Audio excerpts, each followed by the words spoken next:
We do saddle ourselves with this like burden of we have to tell everybody's story, and even with calling ourselves South Asians and not Indians, yes, if there are diverse people in the room that are more than just Indian, then of course we should be inclusive and say South Asian. But I think it's also just become this almost like dirty word that we don't even say Indian, even though that's why I think it's good that it's called Indian matchmaking, because it is primarily, it's in India. Yeah.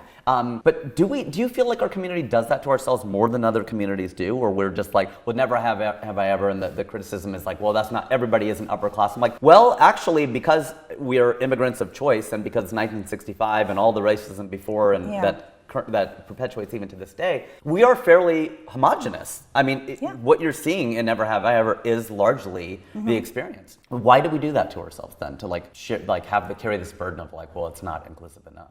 Because we've waited so long to see ourselves reflected, and it's easy for me to say from my perspective, that, oh, that's not fair and that shouldn't be this way, and why are we sort of pointing the gun at ourselves, when we're just trying to be the first. But if you're, like I get to be the first in line, right? Like we get to be the first in line to have our experiences reflected in pop culture, in the mainstream. But if you the people who don't see themselves, but who consider themselves part of that community and who have waited just as long, if not longer, and who are facing real harm, because of lack of understanding of who they are.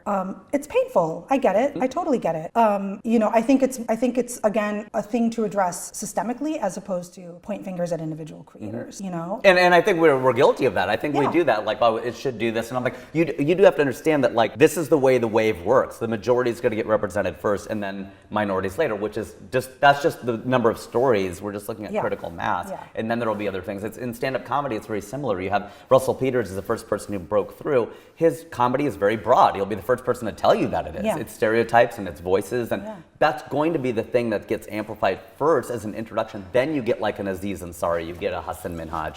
That's going to come later. The first breakthrough can't really be in any community. It's going to be George Lopez, and then later you'll get someone else. And there's always exceptions to the rule, but I will say, like, also those of us, anyone who's like the first to do something, think about who we're talking to in the room. Often like we have to get clearance, and from the 60-year-old white guy, from white males, who's sitting on top, and like I still feel this every day. It's like we have to sort of message things in terms that they understand, just to get anything made. It's really hard to get something made in this business. It's really hard. It's nearly impossible. And I think like those of us who have had that early been able to like open the door, like we have to hold our foot in it, and so we can have more and more diversity. So I think it's just the beginning.